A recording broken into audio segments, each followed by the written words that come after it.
Hello, beloveds.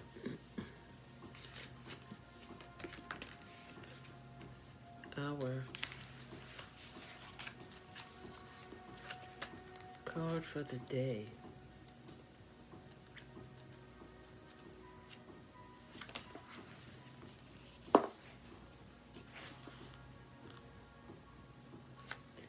is Celebrate Life.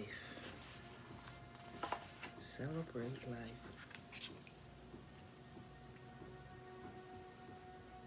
Make your life a celebration. Celebrate life. That looks like the life-giving organ of a woman. It looks like a heart.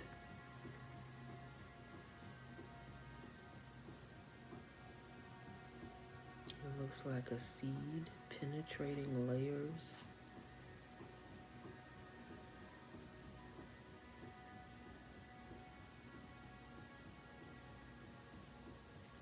And it looks like something breaking forth.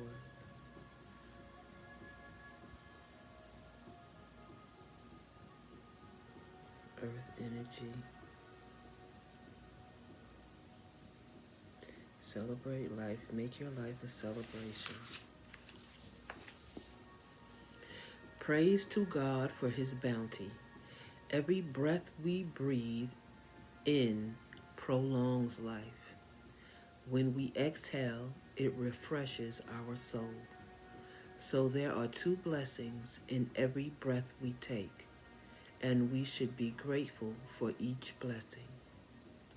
Yes, this came up before.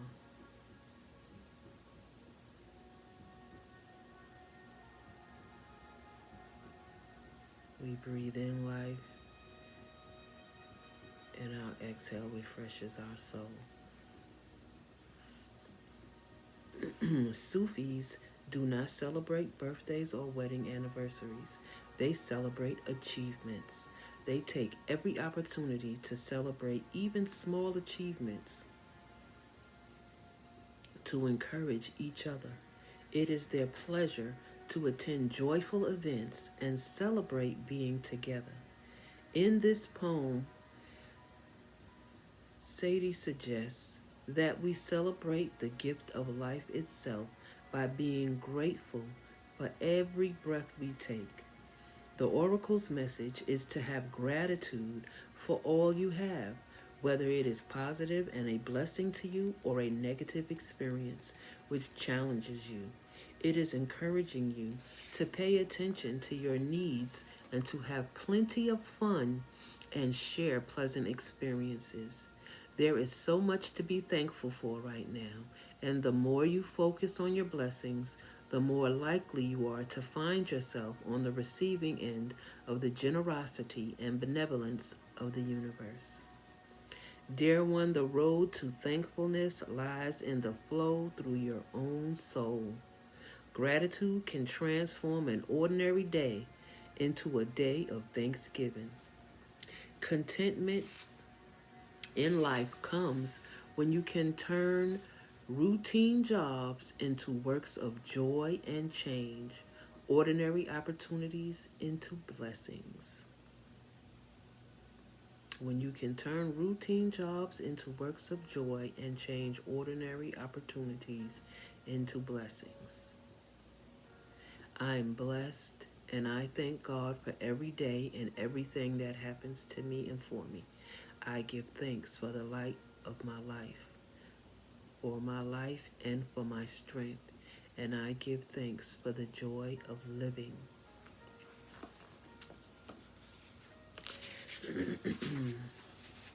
This is profound and encouraging as well,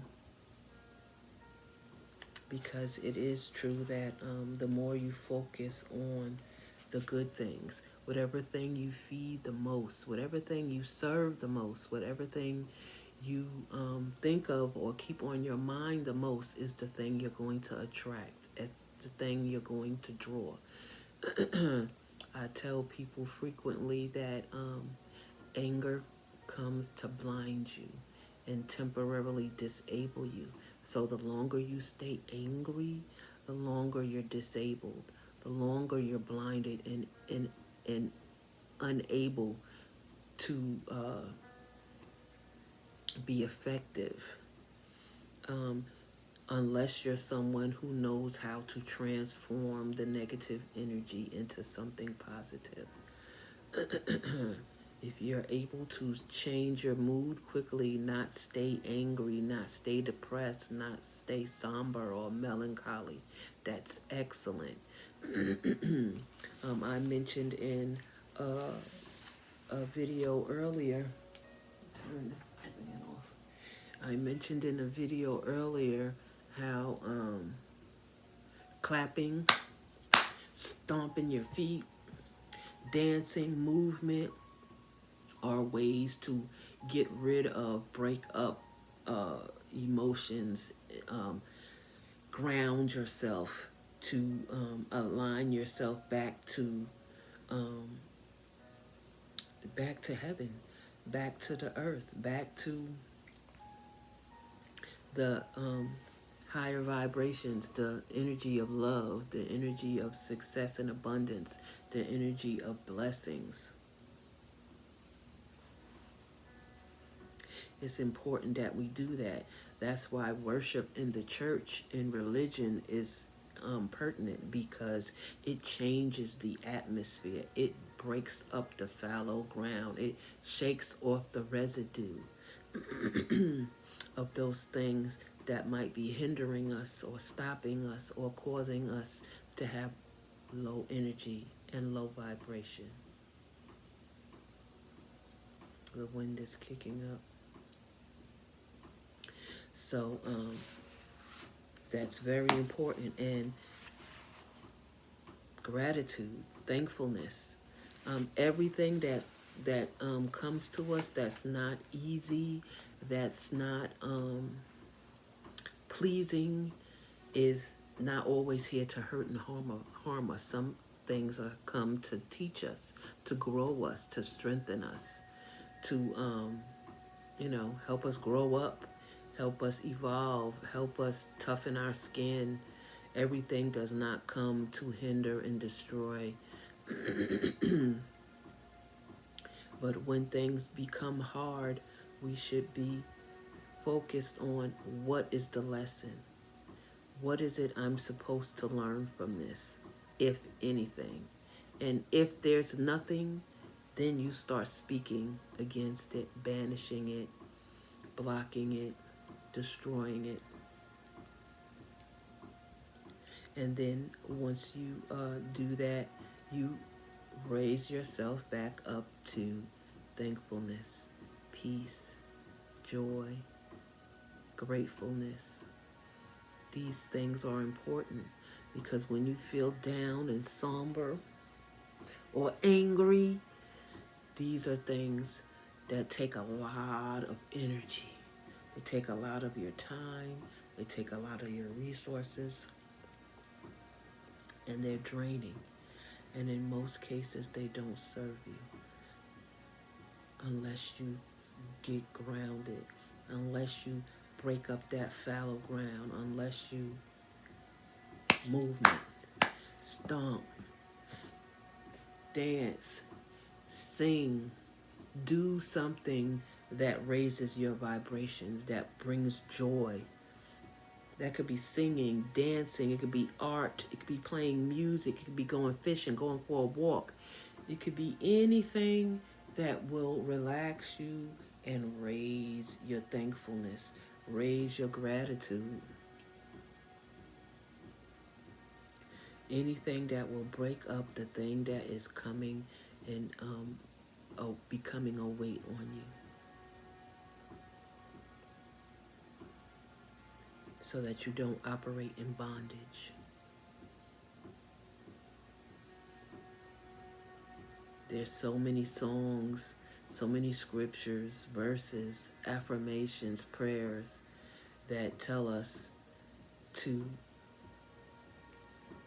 not to be bound, not to be held in bondage by things, but to be light, to be airy, to be loved, to be thankful, to have joy, to have gratitude. these are things that I'm actively working on because I'm trying to unblock myself from receiving from people. That means help, that means love, that means encouragement, and to be approachable. I have been learning that there's a lot of times when people desire to speak to me or engage with me, but because I have this look or demeanor that I don't want to be bothered, that I'm angry or mean, I just seem unapproachable. And in society and in the media, I learned that it's called RBF, resting bitch face. So, um, which, I mean, I can admit I tend to have one of those. Um, I mean, it's a hard thing to get rid of, but I grew up in the projects, honey. I was born in the born and raised in the projects, and that's a jungle unto itself. And there's a certain demeanor and a rapport and an attitude and an air that you have to have, because if you look like a victim, you'll be a victim. And I've always carried that with me, and I need to get rid of it. I need to lighten up. You know, I don't want to get the frown. I don't want frown lines. I don't want wrinkles. Um, I'd like to think that I'm approachable. Um, Engaging. I'm the thing that keeps me practicing it now is the curiosity of what kind of people or opportunities will I become engaged in just by changing my persona, just by being more welcoming, focusing on, okay, what are you thinking about and how intensely are you thinking about it, because it's showing on your face. So, you know, I have a lot to celebrate. I have health, I have strength, I have healthy, long life. And I'm learning to speak life into myself. I'm learning to encourage myself, to speak well of myself. And not only to speak well of myself, but to think well of myself. When there are times of doubt or fear, to erase them with the things that I know that I'm capable of, to be assured in myself, in my abilities, in my talents and capabilities. So that's a way to raise your vibration and to change your energy as well. Be conscious of how you think about yourself, what you say about yourself, how you talk to yourself. That's very important. In a lot of cases, I find that sometimes I don't think um, confidently about myself. And that's something that I've been turning around, I've been catching and changing. So if you're able to raise your vibration, your energy, change your attitude, your outlook, and your perception of things from negative to positive, and be thankful and grateful for the lessons you learn, because every hard thing, every heavy thing does not come to destroy you, but be discerning. So I affirm that we have knowledge, wisdom, and understanding. I affirm that we're able to rightfully discern from right and wrong, good and evil. I affirm that we have gratitude, we have peace, and we have love, that we're able to take action in these things, that we're able to raise our consciousness, our vibration, our energy. we're able to change it from negative to positive. We are encouragers to ourselves. We speak and think highly of ourselves. And we're thankful for the lessons in our life. We're thankful that we have the ability to successfully take action toward the challenges that life brings us. We celebrate life with joy, with gratitude, with thankfulness, with peace and understanding. Thank you for listening today. I love you to life, and I'll see you in the future.